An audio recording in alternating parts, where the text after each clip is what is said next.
안녕하세요. 안녕하세요. 오늘은 다음 주에 25일에 크리스마스가 있기 때문에 우리가 그날 예수님께서 오신 날이 아니라는 거 생각하기 때문에 그날 저희가 크리스마스 행사는 하지 않습니다. 왜냐하면 예수님께서 오셨을 때는 때가 언제예요? 목자들이 양을 돌보기 위해서 들에 있을 때예요. 이스라엘하고 우리나라는 날씨가 거의 비슷합니다. 그래서 겨울에는 밖에서 있지 못하거든요. 근데 이렇게 목자들이 밖에서 양을 돌보면서 이렇게 서로 얘기하는 중에 예수님 천사가 나타나서 예수님 탄생하셨다고 알려졌기 때문에, 그래서 이 겨울은 예수님께서 탄생하신 날이 아니라는 거고 저희 믿습니다. 그래서 그 크리스마스 날 12월 25일 날 크리스마스 행사로는 하지 않습니다. 그러나 이 땅에 예수님께서 오신 것은 확실합니다. 그래서 예수님께서 이 땅에 오신 이유가 무엇일까? 그 이유에 대해서 함께 우리가 말씀을 통하여 살펴보도록 하겠습니다. 여기 갈라디아서 4장 4절로 5절에 이런 말씀이 있습니다.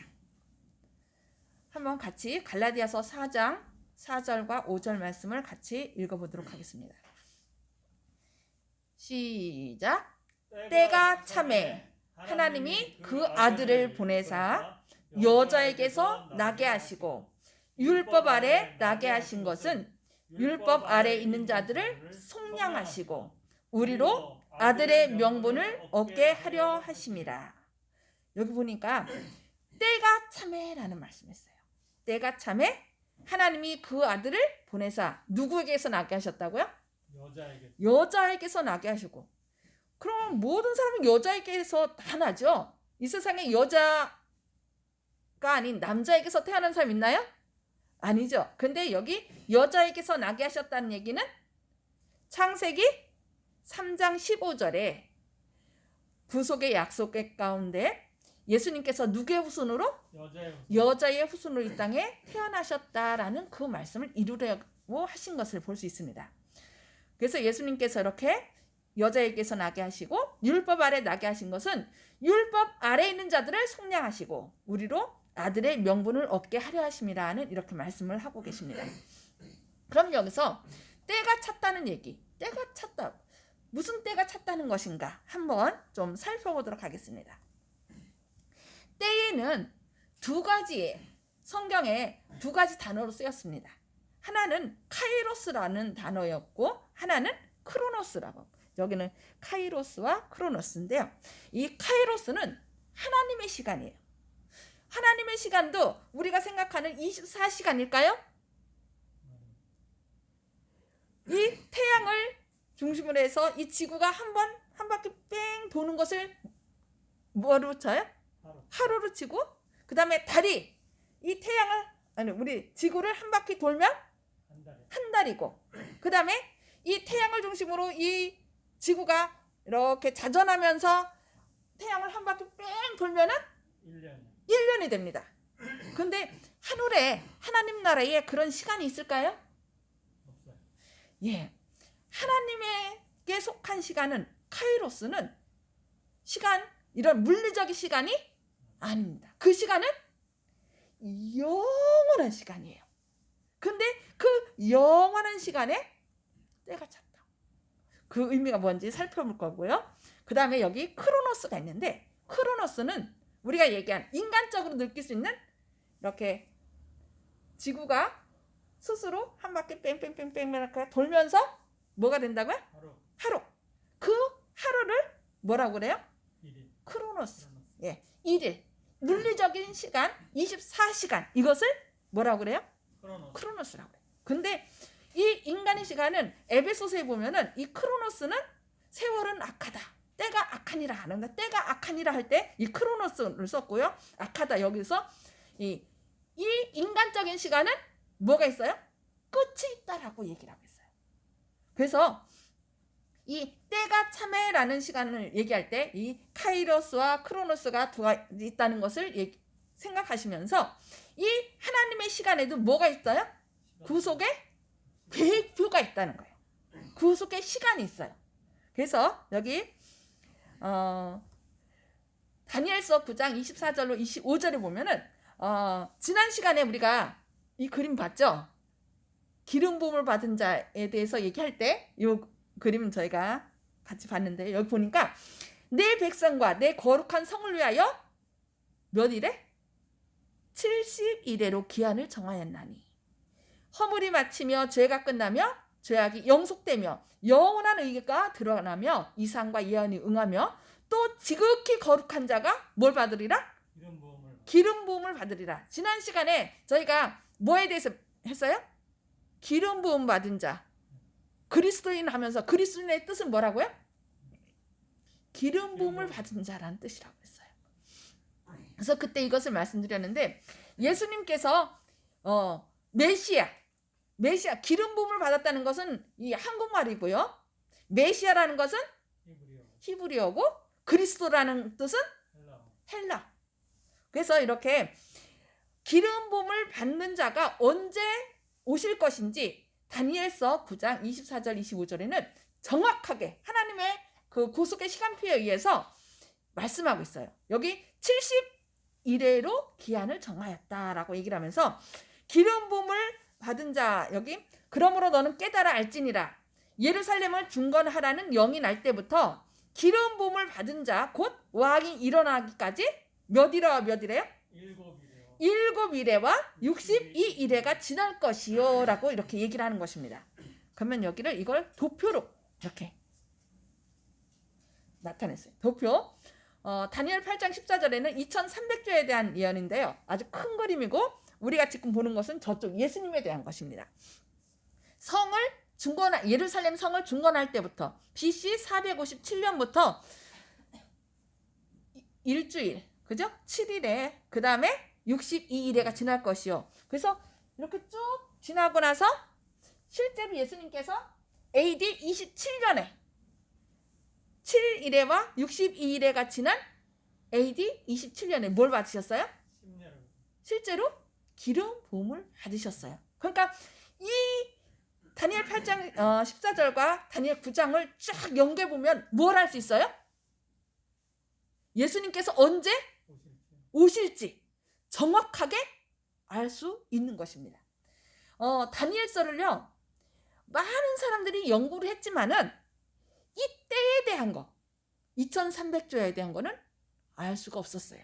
왜냐하면 다니엘서 12장에 보니까 마지막 때까지 뭐 하라? 봉함하라. 그래서 뭐 종교개혁자 마틴 루터나 이런 사람들도요 이 2300조야는 풀지를 못했어요. 그러나 그 후로 누가 풀었을까요? 그 후로 거의 마지막 때 1700 그러니까 마지막 때를 성경에서는 뭐를 얘기냐면 프랑스 혁명 때를 얘기를 해요. 그러니까 프랑스 혁명 가까이 와서 이 2300조야를 풀고 그러면서 메시아가 곧 오실 것이다. 이게 메시아에 대한 예언이었구나.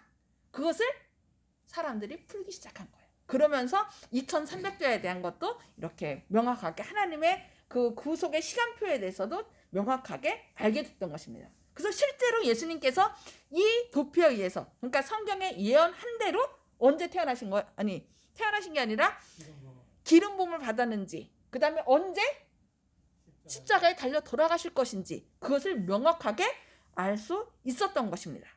그래서 하나님의 구속의 시간표에 의해서 누가 오셨다는 거예요? 예수님께서 이 땅에 오셨다는 거예요. 그래서 때가 참회라는 것은 구속의 시간표에 의해서 그 때가 다 됐다라고 찾기 때문에 예수님이 오셨다라고 이렇게 말씀하는 것입니다. 그리고 첫 번째는 이렇게 구속의 시간이었고 두 번째는 경제적인 시간이에요. 지금 이게 뭘까요? 로마 당시에 길은 어디로 통한다고 그랬어요? 모든 길은 로마로.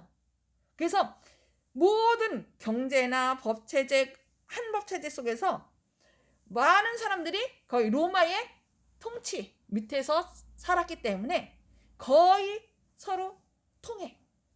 그래서 그런 시간에 예수님께서 이 땅에 오셨다는 것입니다. 그리고 문화적으로는 어때요? 문화적인 시간. 거의 로마가 다스리기 전에 누가 다스렸었죠? 그리스 하면은 가장 유명한 왕 누구죠? 알렉산더. 알렉산더 대왕. 이 알렉산더 대왕이 그 당시에 그 유럽을 통치하면서 거의 문화가 어떤 문화였어요? 헬레니즘 문화. 그래서 이 언어는 그리스어로 거의 통용됐어요. 그래서 프톨레마이오스 2세라는 왕이 알렉산드리아에 큰 도서관을 짓고 거기에 그 당시 유럽에 있는 가장 멋진 책, 가장 좋은 책들을 쫙 펼쳐놓고서 많은 사람들을 초청했어요. 그러면서 여기 보라고. 내가 이렇게 멋진 도서관을 이렇게 만들고 여기 서적들을 이렇게 소유했으니까 여러분들도 와서 보시라고. 근데 그 많은 사람들이 와서 딱 둘러보더니 딱 혀를 차는 거예요. 아, 너무 멋진데요. 한 가지가 빠졌습니다. 그게 무엇입니까? 애석하게도 저 유대인들, 히브리 사람들이 읽는 경전, 성경이 빠졌군요. 그러니까 모든 거 다 읽다고 생각했는데 뭐가 빠졌다는 거예요? 성경이 빠졌다는 거예요. 그래서 이 프톨레마이오스 2세가 명령을 내립니다. 유대인 제사장들을 72명을 불러라. 그래서 그 사람들이 그 히브리어 성경을 뭐로? 헬라. 그래서 그것을 번역하게 한 거예요. 그래서 그것이 바로 뭐가 됐냐면 70인역이 된 거예요. 그래서 BC 280년경에 그것을 완성해서 그 서적을 여기다 갖다 놓은 거예요. 그러니까 그것을 이렇게 번역하면서 한 것만 했을까요? 아니겠죠. 그래서 그 당시에 흩어져 있던 많은 학자들은 그래도 나름대로 공부를 한다고 하는 박사든지 뭐 이런 분들은 뭘 알았을까요? 그 성경을 갖고 공부를 했기 때문에 누구에 대해서? 메시아가 곧 오신다는 얘기를 그들도 공부를 통해서 배웠던 거예요. 그래서 실제로 예수님께서 이 땅에 태어나셨을 때 뭐가 나타났었죠? 별이 나타났죠. 그래서 동방에 있는 박사들이, 여러분 크리스마스 하면은 꼭 나오는 게 뭐가 있어요? 동방 박사들이 별을 따라 오는 거 늘 연극에도 나오잖아요. 그래서 그 동방에 있는 박사들이 이 프톨레마이오스가 만든 번역한 70인역을 통해서 성경을 깨달았기 때문에 별이 나타난 것은 민수기에 나와요. 민수기 24장 17절에 한 별이 나타난다는, 유대의 땅에서 그것을 보고서 어디까지 온 거예요? 별을 따라서 예루살렘으로 왔던 것입니다. 이렇게 문화적으로도 이 언어가 헬라어로 또 예수님께서 오신다는 이 성경이 쫙 전 세계적으로 사람들이 알게 돼서 그 예수님이 오셨을 때 나타났던 별을 따라서 먼 나라에서 예수님께 경배하려고 이렇게 왔던 것입니다. 그래서 그때도 문화적으로도 예수님이 곧 오신다는 것들을 많은 사람들이 알 수 있도록 했다는 것입니다. 그리고 또 종교적인 타락, 그것도 하나의 때가 찬 거예요. 원래 제사장은 누가 하게 돼 있어요? 레위 족 중에서 누구의 후손? 아론의 후손들이 제사장을 할 수 있도록 돼 있었어요. 근데 이 사람들이 성직 매매를 했어요. 돈 있는 사람들이 가서 누구한테? 좀 주권 있는 사람한테 돈을 줘 갖고서 그 성직을 사는 거예요. 그러니까 그 당시 예수님 당시에 제사장들은 돈을 오늘날로 말하면 한 몇 억씩을 내고서 그걸 샀어요. 그러니까 교회 사람들이 오면은 그 당시는 우리는 이제 감사함으로 헌금 갖고 오는데 그 당시는 꼭 뭘 드렸어야 돼요? 양이나 이런 짐승들을 잡아 드렸어야 돼요. 그러니까 하나님께 나아갈 때 그냥 갈 수 없으니까 양을 잡아 드리는데 양을 자기 거 원래는 갖고 와야 되는데 가져오지 말라고 그래 놓고서 자기들이 팔아요. 그것을 비싼 가격으로 파는 거예요. 그리고 돈도 이거 성전 돈으로 바꿔야 된다 해갖고서 거기에서 뭘 하는 거예요? 이득을 취한 거예요. 그 정도로 종교가 타락을 했을 때. 그래서 그 제사장들이 하나님께 예수님께 예배를 드리는데 하나님께 예배를 드리는데 어떻게 드려요? 그냥 진정한 의미, 이 양이 나를 대신해서 돌아가시는 예수님을 상징하는구나, 그런 마음으로 드려야 되는데 그런 생각은 없어요. 그냥 직업적으로 배우들이 어떤 역할을 맡으면 막 하잖아요. 열렬을 하잖아요. 그것처럼 배우처럼 그냥 양이 오면 또 왔구나, 양 잡았구나, 그냥 그 모든 것을 진정으로 감사함으로 하는 것이 아니라 뭘 위해서? 이 돈을 위해서 했던, 그렇게 종교적으로 완전 타락했고 경제적으로 전 세계가 로마로, 또 문화적으로는 그리스 헬라 말로 이렇게 서로 통용되던 시대에 누가 오셨다고요? 때가 참에 예수님께서 오셨다는 것입니다. 그러면 그 예수님께서 왜 오셨을까? 예수님께서 오신 이유를 한번 살펴보도록 하겠습니다. 성경을 통해서 성경 히브리서 10장 7절에 보면 이렇게 말씀했습니다. 이에 내가 말하기를 하나님이여 보시옵소서, 두루마리 책에 나를 가리켜 기록한 것과 같이 하나님의 뜻을 행하러 왔나이다 하시니라. 이게 어디서 나온 말씀이라고요? 히브리서에 예수님 오셨는데 그냥 온 게 아니라 나에 대하여 기록한 것을 그대로 주님의 뜻을 행하려고 내가 이 땅에 왔습니다 라고 말씀한 거예요. 여기 그래서 예수님이 직접 이 세상에 오셨을 때 뭐라고 말씀했냐면은 요한복음 6장 38절로 40절에 이런 말씀이 있습니다. 내가 하늘로서 내려온 것은 내 뜻을 행하려 함이 아니요 나를 보내신 이의 뜻을 행하려 함이니라. 나를 보내신 이의 뜻은 내게 주신 자 중에 내가 하나도 잃어버리지 아니하고 마지막 날에 다시 살리는 이것이니라. 내 아버지의 뜻은 아들을 보고 믿는 자마다 영생을 얻는 이것이니 마지막 날에 이를 다시 살리리라 하시니라. 예수님이 오신 것은요, 자신의 뜻을 행하려고 온 것이 아니라는 것입니다. 이 하나님께서는 원래 몇 분이시죠? 세 분, 삼위시죠. 세 분이세요. 세 분이신데 이 세 분이 누군 높고 누군 낮나요?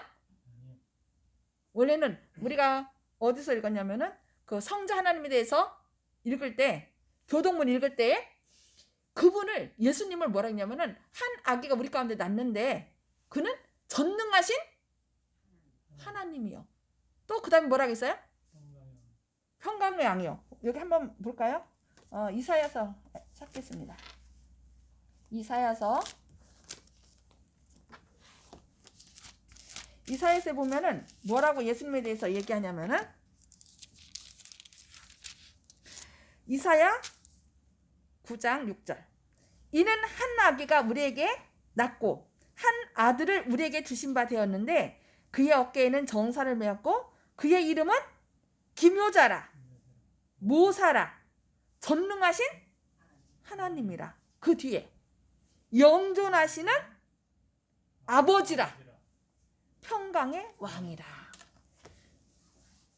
예수님은 하나님의 아들이라고 해서 급이 우리 생각으로는 뭐라 생각해요? 하나님보다 한 급이 낮은 것으로 이렇게 생각하는데 여기 예수님에 대해서 말하기를 뭐라고 얘기냐면 모사라 전능하신 하나님이라. 영존하시는 아버지라. 원래 예수님은 하나님이셨어요. 근데 누구를 구하시려고? 인간을 구원하시려고 스스로 어디요? 낮아지신 것입니다. 스스로 낮아지셔서 그 생명을 누구에게 주시려고?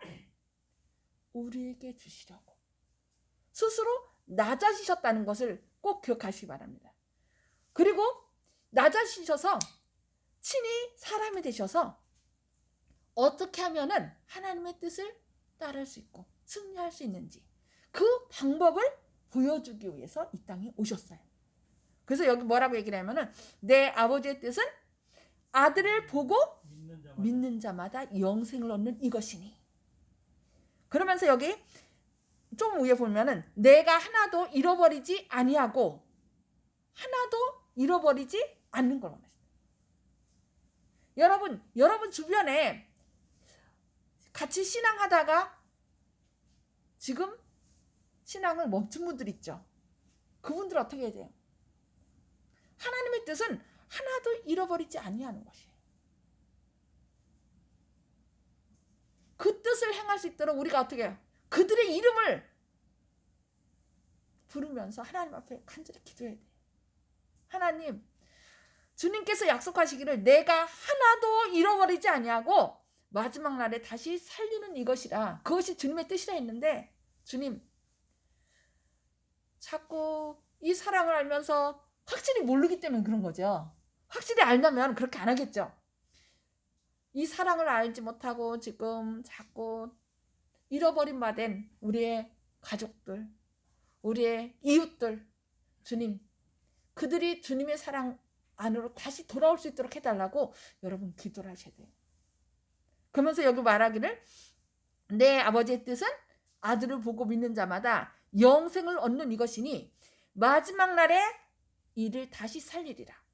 예수님이 오신 것은 예수님만 믿으면 이 세상에서 편하게 살고 잘 먹고 잘 살고 건강하고, 그것이 예수님의 뜻이 아니라는 거예요. 근데 많은 사람들이 예수만 믿으면 뭐든지 다 잘 되고 건강하고 돈도 많이 벌고 이 세상에서 모든 것을 다 누리는 것처럼 그렇게 얘기를 하는데, 예수님께서 여기 뭐라고 얘기하고 있어요? 내 아버지의 뜻은 아들을 보고 믿는 자마다 영생을 얻는 이것이니 마지막 날에 이를 다시 살리리라. 마지막 날에. 그러니까 예수님 믿다가 구원받으면 그냥 어디 가 있어요? 많은 분들이 하늘에 가 있다라고 생각하는데, 여기엔 뭐라고 했냐면 마지막 날에 이를 다시 살리리라. 마지막 날이 언제예요? 예수님 재림하실 때 예수님께서 다시 그를 살리는 것이 누구의 뜻이다? 하나님의 뜻이에요. 그러니까 예수님을 믿는다고 무조건 이 세상에서 잘 먹고 잘 살고 그러다가 그냥 편안하게 잠들어서 그 즉시 하늘나라 딱 가는 것이 하나님의 뜻이 아니라, 이 세상에서 비록 좀 어렵고 힘들게 산다 할지라도 누구를 믿는 자는, 예수님을 끝까지 믿는 자는 잠자던 중에 있다가 마지막 날에 예수님께서 재림하실 때 다시 살리는 것, 이것이 바로 누구의 뜻이다? 하나님의 뜻이라고 이렇게 말씀하고 있습니다. 그리고 여기 또 히브리서 2장 14절로 15절에 보면 이렇게 말씀하고 있습니다. 자녀들은 혈육에 함께 속하였음에 그도 또한 한 모양으로 혈육에 함께 속하심은 사망으로 말미암아 사망의 세력을 잡은 자, 곧 누구를? 마귀를 없이 하시며 또 죽기를 무서함으로 일생에 매여 종로로 타는 모든 자들을 놓아주려 하심이니. 지금 죄가요 우리를 어떻게 하고 있어요? 족쇄치어 갖고서 우리를 끌고 가려고 그래요. 사단이 어떻게 해요? 사단이 점점, 지금 코로나로 인하여 전 세계 팬데믹에 빠졌죠. 공황에 빠졌어요. 그런데 여러분, 이것보다 더 큰 일들이 점점 더 많아질 것입니다. 왜냐하면 사단은요, 이것 봐라, 내 말을 안 들어? 너 이래도? 그러면서 우리를 쫙 옥죄입니다. 옥죄면서 너 내 말 안 들으면 너 죽일 거야. 너 사거나 팔거나 네 맘대로 못해. 내 허락을 받아야 돼. 내 말 들어야만 너 살아. 그러면서 우리를 쫙 옥죄. 그것이 계시록 13장에 뭐로 나와요? 666. 짐승의 표를 받지 않으면 사거나 팔거나 못하게 한다. 똑같아요. 그거는 지금 이 사단이 사람들을 옥죄면서, 왜냐하면 이렇게 사람이 두려워하면은요 편도체가 팽팽해지면서 사람이 올바른 생각 못한대요. 그러나 그 와중에도, 어려운 와중에도 누가? 하나님께서 나의 피난처가 되시고 나의 생명이 되신다는 것을 믿는 사람은 그 마음 가운데 여기 전두엽이 하나님께서 함께 하신다는 그 사랑을 믿으면 전두엽이 편안해지면서 그러면 다른 사람 막 덜덜덜 떨면은요 무서워하면은 점점 더 무서워져요. 그렇죠? 올바른 생각을 못 하게 돼요. 그러나 그래도 하나님이 내 생명이니 괜찮아. 그러면서 한눈에 평안을 누리면은 마음이 편안해지면서 어때요? 어떤 어려움도 이겨나갈 수 있잖아요. 그것이 바로 예수님께서 오신 목적이 우리를 옥죄면서 너 내 말 안 들으면 죽일 거야 하면서 편도체를 아주 강하게 옥죄면서 우리를 무서워서 떨게 하는 이 사단을 어떻게 하려고요? 없애려고 오셨다라고 여기 말씀하겠습니다. 그래서 또 마태복음 1장 21절에는 예수님의 뜻을 아들을 낳으리니 이름을 예수라라. 이는 그가 자기 백성을 저희 죄에서 구원할 자입니다. 그래서 예수님의 이름은 뜻은 뭐라고요? 자기 백성을 저희 죄에서 구원할 자라는 뜻이에요. 이렇게 예수님의 오신 목적은 마귀를 없애고 마귀 가운데서 마귀로 인하여 어려움 가운데 있는 사람들을 어떻게 해방시키고 구원하기 위해서 오셨다는 것입니다. 그것을 여러분들이 늘 기억하시기 바랍니다. 그래서 여기 아까 처음에 읽었던 갈라디아서 4장 4절로 5절 말씀, 때가 참에 하나님이 그 아들을 보내사 여자에게서 나게 하시고 율법 아래 나게 하신 것은 율법 아래 있는 자들을 속량하시고 우리로 무슨 명분? 아들의 명분을 얻게 하려 하심이라. 여러분, 사람들이 재산 있을 때 그 재산을 누구에게 줍니까? 자녀에게 주죠. 예. 그래서 여기 로마서에 보면은 자녀이면 또한 뭐가 된다고요? 상속자. 곧 하나님의 상속자니 그리스도와 함께 한 상속자니 우리가 그와 함께 영광을 받기 위하여 무엇도? 고난도 함께 받아야 될 것입니다. 성경에서 우리에게 말씀하시는 것은요, 너희가 예수님만 믿으면 건강하고 아주 사업도 잘 되고 네가 번창해서 모든 것이 잘 될 거야. 이 세상에서 잘 살 거야. 그것이 아니라 네가 자녀이면 뭐라고요? 우리가 그와 함께 영광을 받기 위하여 무엇도? 고난도 함께 받아야 될 것이니라고 말씀하고 있습니다. 하나님께서 우리를 위해서 예비하신 것은 너무나 크고 놀랍습니다. 그러나 그 놀라운 것을 얻기 위하여 무엇도 함께 받아야 된다고요? 고난도 함께 받아야 된다. 이 세상은 아직 예수님께서 재림하시지 않으셨기 때문에 이 사단이 어떻게 쓰든지 한 사람이라도 예수님을 믿는 사람을 없게 하려고 사람들을 핍박합니다. 자기에게 속한 사람은 어떻게 계속 복줘요. 그러나 예수님을 믿어서 구원하려고 하면은 너 나를 떠나서 구원받으려고 너 이제도 예수님 믿어 하면서 우리를 막 옥죄는 것입니다. 여러분, 내가 어려움 당한다는 것은 내가 잘못해서가 아니라 내가 하나님 백성이 되니까 사단이 나를 이렇게 하나보다라고 생각하셔서 여러분, 예수님 제가 끝까지 믿음으로 승리하게 해달라고, 이 고난을 이길 수 있도록 해달라고 여러분 하나님께 기도하시기 바랍니다. 그래서 예수님께 오신 목적, 사단을 없이 하셔서 우리를 죄로부터 구원하시고 영광에 이르기 위하여 고난도 함께 받아야 된다는 것을 기억하셔서 끝까지 예수님께서 우리를 위하여 당하셨던 그 십자가 같이 지시고 예수님께서 우리로 하여금 앉게 하시는 하늘 보좌에 함께 앉으시는 저와 여러분 되기를 바라면서 말씀 마치도록 하겠습니다.